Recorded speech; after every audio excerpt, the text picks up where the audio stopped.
Hello student, welcome to our channel Gyan contributor. So student, पिछली video में मैंने आपको बताया था West Bengal board of secondary education जो हमारा होने वाला है 10 क्लास, वेस्ट बंगाल के 10 क्लास के स्टूडेंट का जो एग्जाम होने वाला है उसका मैंने आपको पिछली वीडियो में सिलेबस समझाया था।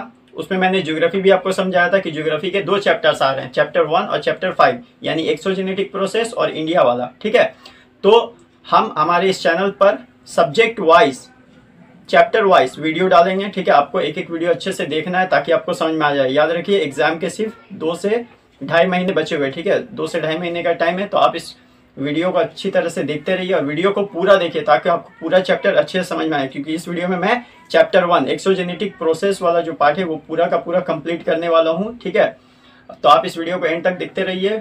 चैनल पे नए आए हैं तो चैनल को सब्सक्राइब कर लीजिए और अपने दोस्तों के साथ ये वीडियो शेयर कीजिए ताकि जो इस बार 10 क्लास के जो एग्जाम देने वाला है सेकेंड वीक ऑफ अगस्त में, वो भी इस वीडियो का फायदा उठा सके। ठीक है, तो यहाँ पर मैंने 10 क्लास का एक बुक लिया है। बुक का नाम है ज्योग्राफी एंड एनवायरनमेंट।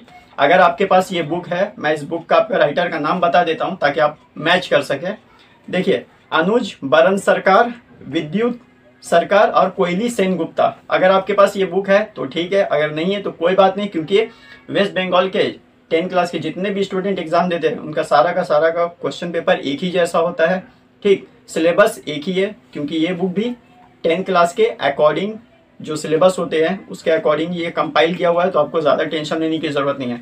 फिलहाल मैं बढ़ता हूँ चैप्टर की तरफ। तो एक्सोजेनेटिक प्रोसेस का जो चैप्टर वाइज हम उसको समझेंगे। सबसे पहले हमारा what is exogenetic forces. Exogenetic forces होते क्या, जो ज़मीन के ऊपर काम करता है। तो एक्सोजेनेटिक फोर्सेस जो ज़मीन के ऊपर काम करता है, तो जमीन के ऊपर कौन कौन से एजेंट्स काम करते हैं। एक्सोजेनेटिक प्रोसेस के एजेंट्स क्या क्या होते हैं, उसके एजेंट्स होते हैं रिवर, विंड और ग्लेशियर। ये 3 एजेंट्स होते हैं एक्सोजेनेटिक प्रोसेस के। ठीक है, बेसिकली इन्हीं 3 चैप्टर्स के बारे में हमको पढ़ना भी है। आपके सिलेबस में भी यही 3 के बारे में दिया हुआ है, रिवर, विंड और ग्लेशियर। ये तीनों 3 तरह के काम करते हैं।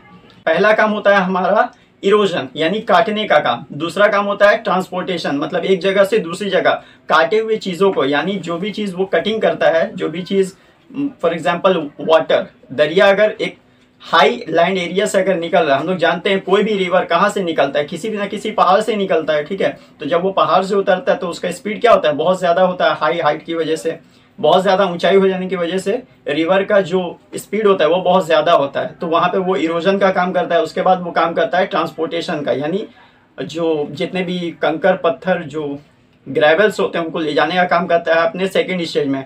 थर्ड स्टेज में वो डिपोजिशन का काम करता है, यानी जमाव का। फॉर एग्जाम्पल कोई भी दरिया किसी ना किसी समंदर या जो क्या बोलते हैं सी, नहीं तो ओशन से जाकर मिलता है। फॉर एग्जांपल अगर हम इंडिया की बात करें तो इंडिया का सारा नदी बे ऑफ बंगाल में गिरता है, सिर्फ 2 नदी को छोड़कर, नर्मदा और ताप्ती। नर्मदा और ताप्ती गिरते हैं अरेबियन सी में, बाकी सारा का सारा नदी बे ऑफ बंगाल में गिरते हैं। ठीक है, तो वहां पर वो हर दरिया किसी ना किसी सी में जाकर मिल जाता है। तो मिल जाने का मतलब वहां पे उसका दी एंड हो गया। जैसे इंसान मर जाता है उसी तरह से दरिया भी किसी न किसी समुद्र में जब जाकर मिलता है तो समझिए वो मर गया। ठीक है, तो एक्सोजेनेटिक प्रोसेस होते हैं जो जमीन के ऊपर काम होते हैं। इसके 3 एजेंट्स होते हैं, रिवर, विंड, ग्लेशियर। ठीक, सो स्टूडेंट, अब आगे बढ़ते हैं। हमारा एक्सोजेनेटिक प्रोसेस में जो क्लासिफिकेशन होता है, मतलब क्लासिफिकेशन क्या है एक्सोजेनेटिक प्रोसेस का, पहला है ग्रेडेशनल प्रोसेस। सो स्टूडेंट, अब आगे बढ़ते हैं। हमारा एक्सोजेनेटिक प्रोसेस का जो क्लासिफिकेशन होता है, देखिए क्लासिफिकेशन कैसे है। सबसे पहले है ग्रेडेशनल प्रोसेस, उसके 3 पार्ट होते हैं। पहला होता है एग्रेडेशन, डेग्रेडेशन, उसके बाद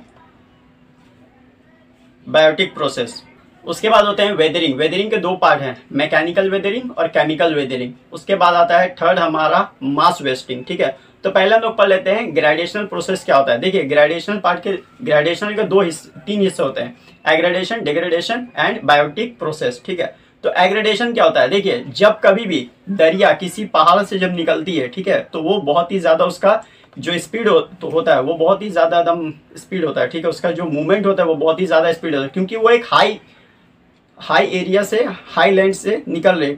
तो कोई भी चीज़ जो हाई लैंड से नीचे की तरफ आती है, जाहिर है उसका स्पीड बहुत ज़्यादा होता है। ठीक है, तो जब स्पीड ज़्यादा होगा तो अपने साथ सामने आने वाले जितने भी सॉफ्ट रॉक्स हैं उनको काटना स्टार्ट करती है और अपने साथ वो ले जाकर, मतलब अपने साथ वो जो कंकड़, बालू, मिट्टी, पत्थर जो कुछ भी होता है वो उसको ले जाकर जब वो समुद्र में मिलने जाती है तो वो उसको अपने साइड में जमा कर देती है। सो दरिया अपने एंड में, यानी अपने लोअर स्टेज में, वो सारे जितने भी ग्रेवल्स होते हैं, कीचड़ मिट्टी पत्थर, उसको ले जाकर अपने साइड में जमा कर देते हैं, जिसको जो हमारा थर्ड स्टेज में होता है। ठीक है, तो उससे क्या होता है, एक हमारा जाहिर है वो डिपोजिशन का अमल है। ठीक है, तो एग्रेडेशन का मतलब ही होता है जमा करना। तो एग्रेडेशन जमा होने से क्या होगा, वहाँ पे फ्लड प्लेन बनेगा और क्या होगा, वहाँ पे ये वहाँ का जो आसपास का वो जो ज़मीन है वो आसपास की ज़मीन से थोड़ा सा ऊंचा हो जाएगा। एग्रेडेशन का बेसिक मतलब होता है जमा करना। एक होता है डिग्रेडेशन, डिग्रेडेशन का मतलब होता है काटना। तो देखिए, कटाव का अमल मैंने पहले ही बता दिया है कि कटाव का काम कब होता है, जब रिवर अपने फर्स्ट स्टेज में होती है। यानी अगर हम एक अच्छे से बोले तो एग्रेडेशन का काम होता है रिवर के थर्ड स्टेज में, यानी अपने साथ लाई हुई मिट्टी पत्थर कीचड़ जो भी होता है वो उसको थर्ड स्टेज में जमा करती है। ठीक है, और फर्स्ट स्टेज में वो काटने का काम करती है, यानी इरोजन का काम करती है, जब वो पहाड़ से निकलती है तब। ठीक है, एक होता है बायोटिक प्रोसेस। बायोटिक प्रोसेस के जरिए भी जो हमारा ये होता है डिग्रेडेशन का काम होता है। ठीक है, सो सेकंड वाला है हमारा वेदरिंग। वेदरिंग क्या होता है मैं आपको सीधे लफ्जों में बता देता हूँ। तो वेदरिंग जो हमारा होता है वो होता है, फॉर एग्जांपल मान लीजिए रेगिस्तानी इलाका, ठीक है, डेजर्टेड इलाका, वहाँ पे क्या होता है, दिन के वक्त बेइंतहा गर्मी और रात के वक्त बहुत ज़्यादा ठंड। तो वहाँ पे क्या होता है, मान लीजिए टेम्परेचर का जो इतना हाई फ्लक्चुएशन होता है, मतलब बहुत ज़्यादा गर्म फिर रात को बहुत ज़्यादा ठंड, तो उसकी वजह से क्या होता है, जो बड़े बड़े बोल्डर्स होते हैं पत्थर के, ठीक है, उनमें कुछ क्रैक्स होते हैं। क्रैक्स में क्या होता है, रात के वक्त मतलब दिन में मान लीजिए बारिश हुई, ठीक है, तो बारिश होने से क्या होगा, उसमें कुछ पानी चले जाएंगे उन क्रैक्स में। और रात के वक्त जो इतना लो टेम्परेचर हो जाता है, यानी इतना जो ठंड बढ़ जाता है, उसकी वजह से क्या होगा, वो पानी आइस में बदल जाएगा। आइस में बदलने से क्या होगा कि जो वाटर जितना जगह लेता है आइस बनने के बाद, उसको उससे ज़्यादा जगह की ज़रूरत होती है। तो अगर वो ज़्यादा जगह लेगा तो उस जगह लेने के चक्कर में क्या होगा, वो बड़े बड़े जो पत्थर के बोल्डर्स होते हैं वो टूटना शुरू हो जाएंगे। और बार बार टेम्परेचर का इतना फ्लक्चुएशन, हाई फिर लो फिर हाई फिर लो, इतना होने के बाद क्या होता है कि वेदरिंग, देखिए वेदरिंग या जो हम लोग अभी आगे पढ़ेंगे, इरोजन ट्रांसपोर्टेशन डिपोजिशन का काम, या जितने भी तरह के लैंडफॉर्म्स बनते हैं वो याद रखिए बहुत ही स्लो प्रोसेस होता है। ये एक दिन में नहीं होता है, एक साल में नहीं होता है, इसको करने में बहुत साल लग जाते हैं। ठीक है, तो ये चीज़ आप याद रखिए। थर्ड आता है हमारा मास वेस्टिंग। मास वेस्टिंग देखिए बहुत सिंपल सा है। आप कभी अगर किसी पहाड़ी इलाके में गए होंगे, ठीक है, किसी माउंटेनस रीजन में गए होंगे, तो आपने देखा होगा कि लैंडस्लाइड होता है। मतलब क्या होता है कि पहाड़ का कुछ हिस्सा, बड़े बड़े पत्थर जो होते हैं वो नीचे होकर गिरते हैं। ठीक है, तो मास वेस्टिंग का मतलब होता है बड़े बड़े बोल्डर्स, बड़े बड़े पत्थर का ग्रेविटेशनल फोर्स के जरिए नीचे की तरफ गिरना। ठीक है, ये होता है मास वेस्टिंग का मतलब। सेकंड आते हैं हमारे वर्क ऑफ रिवर। ठीक है, अब यहाँ से चालू होता है रिवर का पार्ट। रिवर 3 तरह का काम करता है। पहला स्टेज में वो काम करता है इरोजन का, सेकेंड स्टेज में वो काम करता है ट्रांसपोर्टेशन का, यानी काटे हुए चीज़ों को एक जगह से दूसरी जगह ले जाने का, थर्ड स्टेज में वो काम करता है डिपोजिशन का। ठीक है, तो पहला है हमारा, यहाँ देखिए बोल रहा है a river is an important part of hydrological cycle. Hydrological cycle हम लोग जानते हैं क्या होता है। पहले देखिए, मान लीजिए आपने पहले पानी से क्या होता है, भाप निकलता है, फिर उसी का बादल बनता है, फिर वही बादल से बारिश होकर फिर वही पानी वापस आ जाता है। तो हाइड्रोलॉजिकल साइकिल का मतलब होता है वाटर साइकिल, पूरा वाटर का साइकिल, पूरा वाटर का जो साइकिल है वो हमारे एनवायरनमेंट में किस तरह से चल रहा है। ठीक है, सो स्टूडेंट अब हम बढ़ते हैं कि रिवर का कुछ टर्म्स होते हैं रिवर में, उनको हम लोग समझ लेते हैं। पहला जो टर्म है वो है सोर्स। सोर्स क्या होता है कि कोई भी नदी, मैंने पहले बता दी कि हर नदी की शुरुआत कहाँ से होती है, उसकी ओरिजिन कहाँ से होती है, किसी न किसी पहाड़ से। फॉर एग्जांपल गंगा का शुरुआत, गंगा का ओरिजिन हो गौमुख ग्लेशियर से। ठीक है, ग्लेशियर हम लोग आगे पढ़ेंगे। ठीक है, गौमुख ग्लेशियर से गंगा की शुरुआत होती है, तो वो हो गया उसका सोर्स। चैनल क्या होता है, पानी का बहाव को ही हम लोग चैनल बोलते हैं ना, मतलब दरिया का जो बहाव होगा उसी को हम लोग चैनल बोलेंगे। कोर्स क्या होता है, कोर्स देखिए दरिया का ओरिजिन पॉइंट से लेकर उसका एंडिंग पॉइंट तक दरिया जितना भी काम करता है उसको बोलते हैं उसका कोर्स। ठीक है, फॉर एग्जांपल गंगा नदी निकली गौमुख ग्लेशियर से और वो जाकर खत्म हुई किसमें, बे ऑफ बंगाल में, तो वो हो गया उसका कोर्स, यानी from starting point two ending point it is called course of the river. ठीक है, उसके बाद आता है हमारा ट्रिब्यूटरीज। ट्रिब्यूटरीज क्या होता है, जब कोई छोटी नदी किसी मेन रिवर में आकर मिल जाती हैं उसको बोलते हैं ट्रिब्यूटरीज।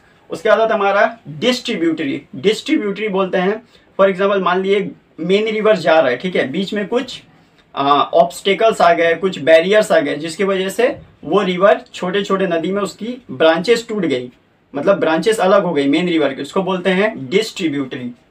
उसके बाद आता है हमारा माउथ। माउथ क्या होता है, रिवर का एंडिंग पॉइंट को माउथ बोलते हैं। फॉर एग्जांपल अगर गंगा का हम माउथ अगर पता करें तो गंगा का माउथ होगा बे ऑफ बंगाल, ठीक।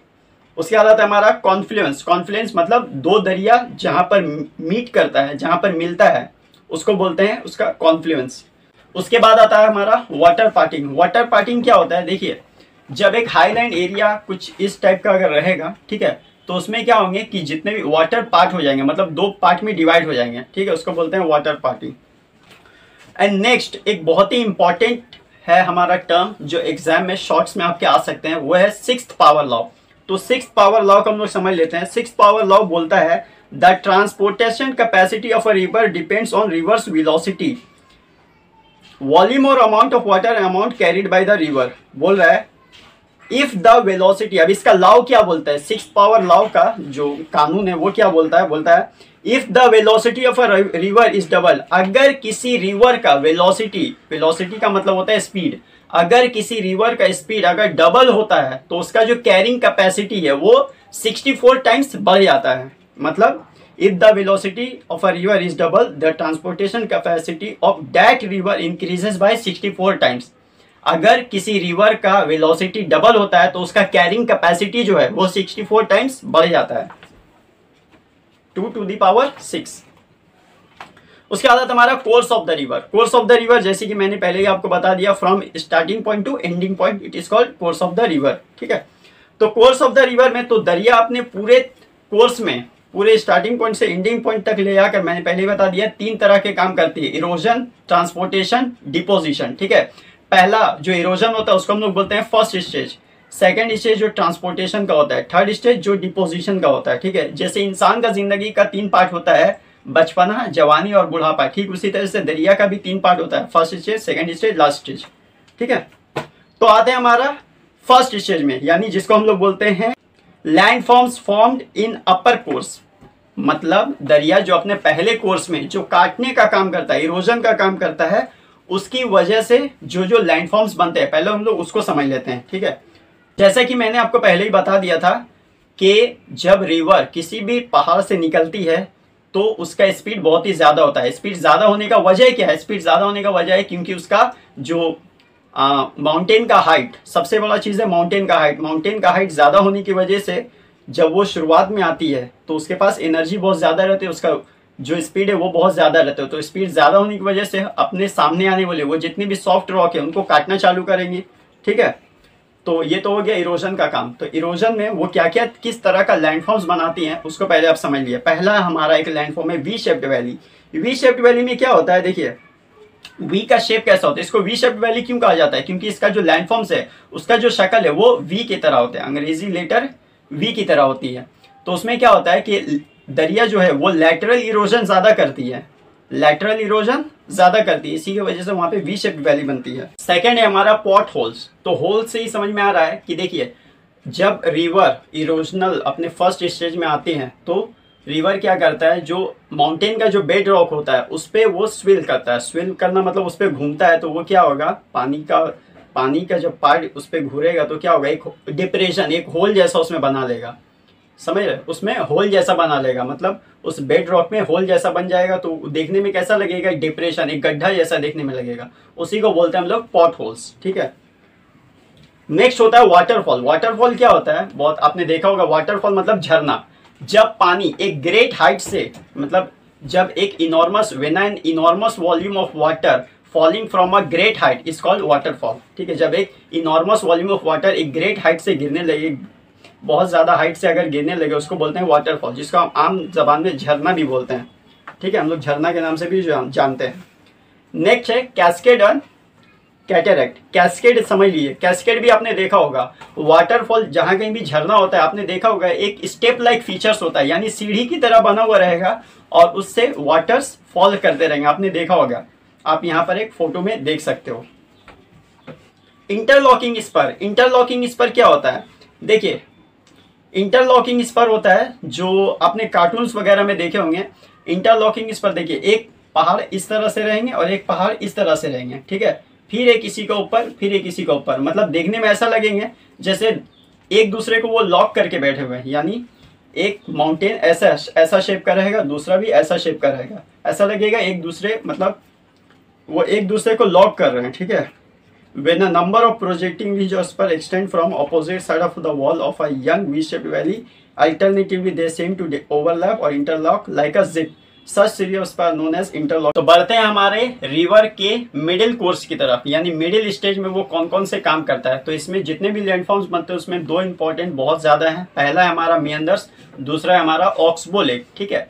तो दोनों एक दूसरे से कनेक्टेड है। तो पहला मियंदर्स हम समझ लेते हैं। मियंदर्स जो होता है वो रिवर अपने मिडिल स्टेज में डेवलप करती है। कि एस शेप लाइक एक फीचर्स होता है, ठीक है। आप हमारे स्क्रीन पर देख सकते हैं और ये मियंदर्स का तस्वीर को, ठीक है। मियंदर्स किस शेप का होता है? एस शेप का एक लैंडफॉर्म वो डेवलप करती है रिवर अपने मिडिल कोर्स में, उसको बोलते हैं हम लोग मियंदर्स। देखने में वो एस शेप का लगेगा कुछ इस तरह से, ठीक। अब बात करते हैं ऑक्सबो लेक की तरफ। ऑक्सबो लेक कब बनता है? देखिए, जब मियंदर्स के जो ऑक्सबो लेक क्या होता है, जब मियंदर्स का दो लिम्स एक दूसरे में आपस में जब ज्वाइन हो जाता है, यानी ऐसा एस शेप मान लीजिए एक फीचर है, उसका जो दो लिम्स होगा वो एक दूसरे से आकर कनेक्ट हो जाएगा। कनेक्ट होने के बाद वो क्या होता है कि उसका जॉइंट टूट जाता है। उसके बाद वो देखने में लगता है घोड़े की नाल की तरह, देखने में वो निक की तरह लगेगा, ठीक है। उसको बोलते हैं हमारा ऑक्सबो लेक। बढ़ते हैं हमारे रिवर के लास्ट स्टेज यानी ओल्ड स्टेज के ऊपर। ओल्ड स्टेज में हमारा जितना भी लैंडफॉर्म्स बनता है उसमें पहला है हमारा ब्रेडेड रिवर। ब्रेडेड रिवर में क्या होता है? देखिए, जाहिर है अब रिवर अपने ओल्ड स्टेज में आ चुकी है। ओल्ड स्टेज में क्या होता है, बहुत ज़्यादा वो डिपॉजिट्स अपने साथ रखती है, क्योंकि इरोजन में उसने जितना काटने का काम था वो कर लिया, और जितना ट्रांसपोर्टेशन यानी मिडिल स्टेज में जितना ट्रांसपोर्टेशन का काम था वो भी कर लिया। अब आते हैं ओल्ड स्टेज में। ओल्ड स्टेज में चूंकि उसके अंदर डिपॉजिट्स जो कैपेसिटी होता है वो भी बहुत ज़्यादा कम हो जाता है, और डिपॉजिट बहुत ज़्यादा होते हैं उसमें। तो उससे की वजह से क्या होता है, जो मेन रिवर है उसका बहुत सारा चैनल्स वो डिवाइड हो जाता है, उसी को हम लोग बोलते हैं ब्रेडेड रिवर। नेक्स्ट है हमारा सैंड बार। देखिए, आप एक बात अच्छी तरह समझ लिए कि जो लास्ट स्टेज जो ओल्ड स्टेज में, इसमें रिवर सिर्फ और सिर्फ डिपोजिशन का काम करेगी और कुछ भी नहीं। रिवर अपने ओल्ड स्टेज में सिर्फ डिपोजिशन का काम करेगी। तो डिपोजिशन से हमको साफ साफ समझ में आता है कि जमा करना, डिपॉजिट मतलब जमा करना, ठीक है। तो डिपोजिशन का काम। अब नेक्स्ट आते हैं हमारा सैंड बार। सैंड बार क्या होता है? जो अपने साथ, सैंड का मतलब क्या होता है? रेत, बालू, जो अपने साथ वो सैंड और बाल लाती है उसको जो जमा करती है उसी को बोलते हैं सैंड बार। नेक्स्ट आता है हमारा डेल्टा। बहुत ही इंपॉर्टेंट है, एग्जाम्स में अक्सर शॉर्ट में पूछे जाते हैं। तो देखिए, डेल्टा क्या होता है? डेल्टा जितने भी मतलब जो दरिया अपने साथ जो ग्रेवल्स, कीचड़, मिट्टी, बालू, पत्थर जो भी लेकर आते हैं उसको समंदर में जाने से पहले, यानी रिवर अपना एंड होने से पहले वो सारा का सारा ग्रेवल्स को अपने साइड में जमा कर देती है। वहाँ पर एक ग्रीक वर्ड का एक लेटर डेल्टा शेप का वहाँ पे बन जाता है, ठीक है। आप डेल्टा का तस्वीर हमारे स्क्रीन पर देख सकते हैं। दुनिया का सबसे बड़ा डेल्टा गंगा और ब्रह्मपुत्र मिलाकर बनाते हैं, जिससे हम लोग सुंदरबन का डेल्टा भी कहते हैं। इसे ऐसा इसलिए कहते हैं क्योंकि ये सुंदरबन में पाया जाता है, ठीक है। सुंदरबन में देखा जा सकता है सुंदरबन का डेल्टा जो गंगा और ब्रह्मपुत्र मिलाकर बनाते हैं। सो स्टूडेंट, ये थे हमारे रिवर के पार्ट। इस चैप्टर में आप तीन चीज पढ़ेंगे, रिवर, विंड और ग्लेशियर। तीनों का तीनों काम पढ़ेंगे, इरोजन भी, ट्रांसपोर्टेशन भी, डिपोजिशन भी। इसके अलावा एक टर्म आता है हमारा डेजर्ट का एक पार्ट आता है, ठीक है। काउजेस ऑफ डेजर्टिफिकेशन, ठीक है। प्रिकॉशनरी मेजर्स उसके क्या क्या हैं वो भी हम लोग पढ़ेंगे। ये था इस चैप्टर का फर्स्ट पार्ट, यानी रिवर का पार्ट हम लोगों ने कंप्लीट कर लिया। सेकंड पार्ट हमारा जो आएगा वो होगा ग्लेशियर के ऊपर। हम लोग ग्लेशियर के बारे में उसका भी तीन काम पढ़ेंगे, ट्रांसपोर्टेशन, इरोजन, उसका भी हम लोग तीन काम पढ़ेंगे, इरोजन, ट्रांसपोर्टेशन एंड डिपोजिशन, ठीक है। ठीक इसी तरह जिस तरह रिवर का पढ़ा उसी तरह से ग्लेशियर के पढ़ेंगे। तो ये था हमारा पार्ट 1। नेक्स्ट वीडियो जो आएगी वो हमारे पार्ट 2 पर आएगी। सो हमारे साथ बने रहिए। चैनल पे नए आए हैं तो चैनल को सब्सक्राइब कर लीजिए, ठीक है। And thank you for watching this video.